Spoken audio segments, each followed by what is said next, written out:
आप देख रहे हैं न्यूज गंगा। मैं हूं आपके साथ निशा भारद्वाज और आज की इस बुलेटिन में जानेंगे दोपहर 12 बजे तक की सबसे बड़ी खबरों को। तो चलिए बिना वक्त गवाए शुरू करते हैं आज दोपहर 12 बजे तक की सबसे बड़ी खबरें। वैष्णो देवी मार्ग में बाणगंगा के पास भूस्खलन। वैष्णो देवी मार्ग के बाणगंगा के पास भूस्खलन की घटना हुई है। हादसे में कुछ यात्रियों के घायल होने की खबर है। राहत और बचाव का कार्य जारी है और घायलों को कटरा अस्पताल शिफ्ट किया गया है।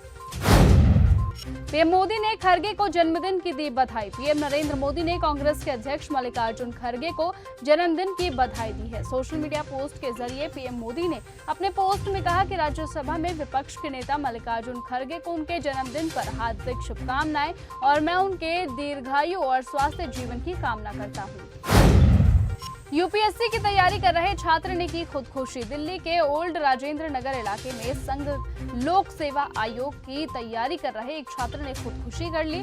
मृतक की पहचान 25 साल के तरुण ठाकुर के रूप में हुई है और वो जम्मू का रहने वाला था। तरुण 1 साल से ओल्ड राजेंद्र नगर में एक घर की दूसरी मंजिल पर किराए पर रह रहा था। घटना 19 जुलाई की शाम की है जब पुलिस को खुदकुशी की सूचना मिली। मौके पर पहुंची पुलिस को छात्र का शव कमरे में पंखे से लटका मिला और उसने चादर के सहारे फांसी लगाई थी। पहलगाम सिंदूर पर मणिक्कम टैगोर ने दिया नोटिस। संसद के मानसून सत्र से पहले कांग्रेस सांसद बी मणिक्कम टैगोर ने गंभीर राष्ट्रीय सुरक्षा और विदेश नीति की नाकामी, पहलगाम आतंकी हमले और ऑपरेशन सिंदूर पर चर्चा के लिए स्थगन प्रस्ताव नोटिस दिया है। कांग्रेस सांसद रणदीप सुरजेवाला का राज्यसभा में नोटिस। संसद के मानसून सत्र का आज पहला दिन है। कांग्रेस सांसद रणदीप सुरजेवाला ने राज्यसभा में पहलगाम आतंकी हमले और ऑपरेशन सिंदूर पर चर्चा के लिए नियम 267 के तहत कार्य स्थगन नोटिस दिया है। दिल्ली में आज कांग्रेस का विरोध प्रदर्शन। जम्मू कश्मीर को पूर्ण राज्य का दर्जा देने की मांग को लेकर दिल्ली में कांग्रेस आज विरोध प्रदर्शन कर रही है। जंतर मंतर पर इस विरोध प्रदर्शन में राहुल गांधी भी शामिल होंगे।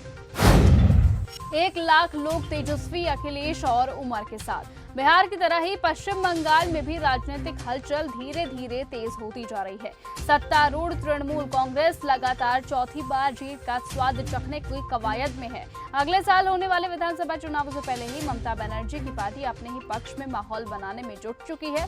ममता की पार्टी के लिए 21 जुलाई का दिन बेहद खास है और माना गया है कि इस अहम दिन के साथ ही पार्टी अपने चुनावी बिगुल बजा सकती है। महाराष्ट्र में होने वाला है बड़ा खेल। रविवार को महाराष्ट्र के जल संसाधन मंत्री गिरीश महाजन ने दावा करते हुए कहा कि विपक्ष के कुछ नेता, जिसमें खासकर शिवसेना के सांसद शामिल है, वो भाजपा के संपर्क में हैं। उन्होंने भाजपा के सांसदों की संख्या बढ़ाने का संकेत दिया है।